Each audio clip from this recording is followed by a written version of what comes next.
Beginilah suasana perayaan Tahun Baru Imlek 2572 di Vihara Dharma Bakti, Penayung, Banda Aceh.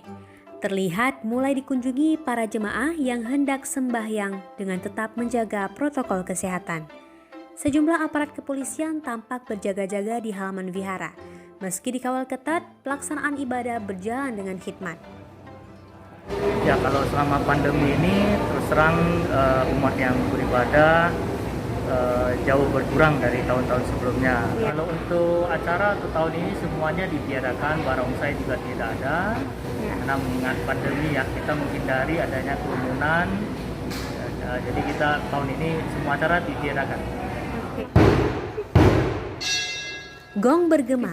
Begitu jarum jam menunjukkan pukul 12 waktu Indonesia Barat, Jumat 12 Februari 2021. Pertanda telah memasuki Tahun Baru Imlek. Tampak etnis Tionghoa masuk ke dalam vihara dan menuju ke altar memanjatkan doa demi mendapatkan keberkahan pada tahun Syau Kerbau ini. Mereka langsung mengambil dupa atau hio dan lilin yang beragam ukuran, kemudian membakarnya dan langsung menghadap ke berbagai altar secara silih berganti. Asap tipis membumbung dari kumpulan hio berwarna merah seukuran lidi. Dari asap itu muncul wangian khas. Ruangan itu menjadi penuh cahaya dari lilin-lilin yang telah dibakar.